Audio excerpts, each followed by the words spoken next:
So, for those unaware, EA Sports just released College Football 27, a full price $70 game, and it released with microtransactions and offline game modes. And we're going to talk about it today. I am back. It's your boy Iron Beagle. Let's roll it.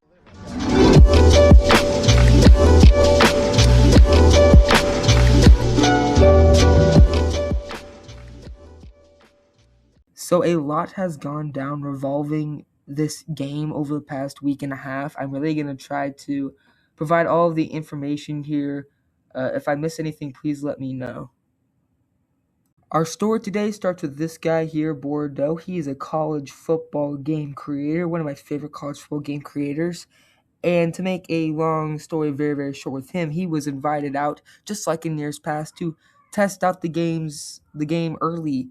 And he gave it pretty high praise, which I think is warranted. The game is in itself a very polished game, much better than the previous two before it. But there's one very important thing they left out to him and all of the other creators while they were down in, I believe it was Chicago, testing out and basically doing marketing for the game. They left out that there were microtransactions and offline game modes.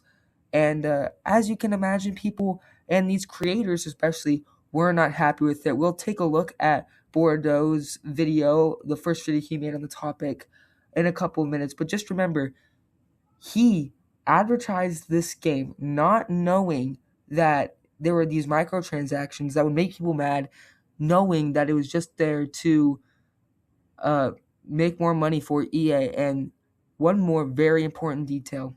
They took out sliders that made it easier to progress in both Road to Glory and Dynasty. They took them out to incentivize buying the coach credits or the coach or player credits, and now it is extremely harder to progress. Not only that, but they took away some of the settings to make it faster. So we'll take a look at Bourdeaux's video here explaining a little bit about it. With them. Again, I feel lied to. I feel betrayed. And I don't believe in the direction the game is going in any longer. You can hate me. You can like me. Please just listen to me for a few moments, because what EA is doing with microtransactions is going to ruin single player modes. Dynasty, Road to Glory. If they don't see any community pushback, it is going to get really ugly. However, it is not too late for them to correct their mistake either. Over the next couple weeks, starting today, you will see hashtag CFB play don't pay across all social medias. I will be putting this under every single post until they address the issue. You can't just sneak microtransactions in, have us creators super excited to play the game, say nothing about it at Chicago, and just expect this to be cool. Expect us to all be so excited and happy about the game still. Nobody is happy. As this has been discovered, I'm just getting more and more upset. Okay, let's calm down. Let's get back to what is even going on. As you can see, he was not very happy with EA, and even after what we'll talk about in this video, him and every other creator that I've seen will not be working with EA anymore, which will be interesting to see when College Football 28 is starting to come out. Who will even be advertising it to their community, because every notable creator I've seen will not be working with them anymore. But anyway, yeah, as you heard, they basically rug pulled all of their creators. They didn't tell them what was going on, and then people found out as they would, and no one was happy.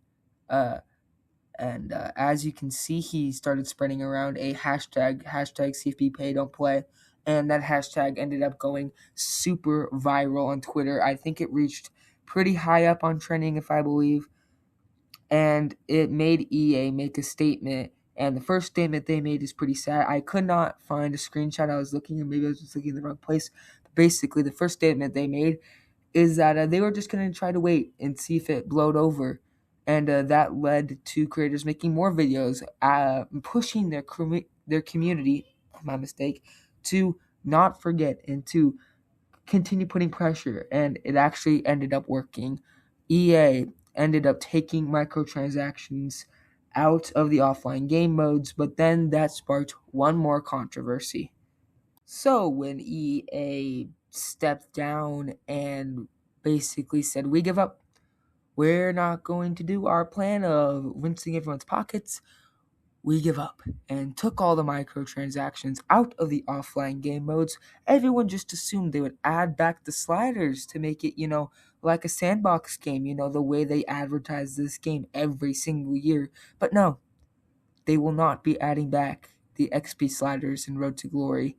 The most they are doing is they are adding back the fast option to Dynasty mode. And just a little side tangent, they renamed it so it's like simulation, normal, and casual instead of changing it from slow, fast, fastest, or slow, normal, fast now, I guess, because they're stupid. And I think they did that on purpose. My theory is that they changed it so people would be not happy to change it to a setting called casual, even though it is super hard to progress on any of the other modes because it like changes something in your brain. Like, I'm not a casual. Like, I play this game a ton. I've done 1,000 rebuilds. I'm not a casual. I'm going to use the other ones, even though they're way too slow. I think it's so people are feeling like, oh, we need some way to progress faster. Oh, and I guess some in some part of your brain it does make sense to buy microtransactions. It's just a scummy way of doing things, in my opinion.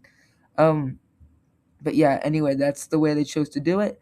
They confirmed XP sliders will not be coming back, and once again, creators are not happy.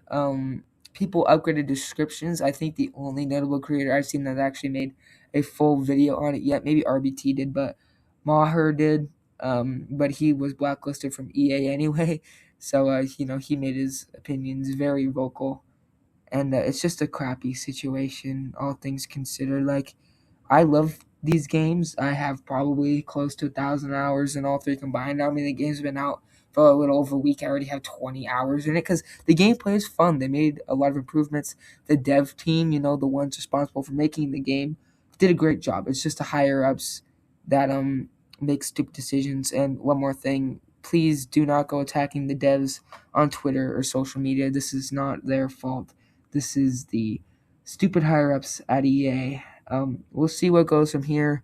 A lot of the creators have voiced their opinions that this is just a step in the direction of ruining these games by adding microtransactions, just making EA more money. This is just Battlefront 2017 all over again. I do want to eventually make a full retrospective on the Battlefront 2017 situation, especially because of what we're seeing here. It's just a sad situation. But if you did enjoy the video or find this video helpful in any way, please subscribe to the video, like the video. I am a very small creator covering sports, internet news, movies, really anything that interests me, and I like to talk about it. So if you like this type of content, please subscribe, please comment, please share the video, please like, and I'll see you guys later. Peace out.